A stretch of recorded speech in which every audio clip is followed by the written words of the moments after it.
കർത്താവേ, അങ്ങയ്ക്കെതിരായും സ്വർഗത്തിനെതിരായും ഞാൻ പാപം ചെയ്തു. അങ്ങയുടെ പുത്രനെന്ന് വിളിക്കാൻ ഞാൻ ഇനി യോഗ്യനല്ല.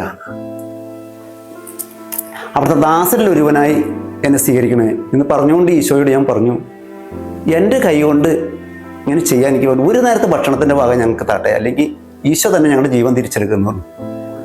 രണ്ടാമത് ഈ മക്കളെ ഒരുമിച്ച് ആത്മഹത്യ ചെയ്യാമെന്നുള്ളൊരു അവസ്ഥയിലേക്ക് വന്നു. കാരണം അത്രയ്ക്കും എനിക്ക് ഒന്നും കിട്ടാത്തൊരവസ്ഥ വന്നിരുന്നു. പരിശുദ്ധാത്മാവിനെ വിളിച്ചങ്ങനെ അടച്ച് സ്തുതിച്ചുകൊണ്ടിരിക്കുന്ന സമയത്ത് ഞാൻ എൻ്റെ രണ്ട് കണ്ണുകൾ കൊണ്ട് തന്നെ, അത് ആത്മയാത്രം കൊണ്ട് തന്നെ ഞാൻ കണ്ടു.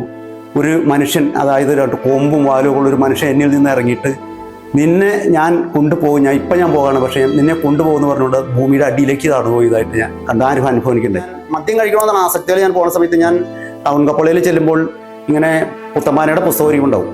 ഞാൻ ആ പുത്തപ്പാനയുടെ പുസ്തകത്തിന് മുമ്പിൽ നോക്കിക്കൊണ്ട് മുൾമുടി കൂടി ഈശോയുടെ ചിത്രമാണ്. അപ്പം ഞാൻ പറയും, എന്നെ മദ്യത്തിൽ നിന്ന് രക്ഷിക്കാനായിട്ട് ഈശോ എന്ന് പറഞ്ഞാൽ ഞാൻ മദ്യം കഴിക്കാൻ പോകണേ.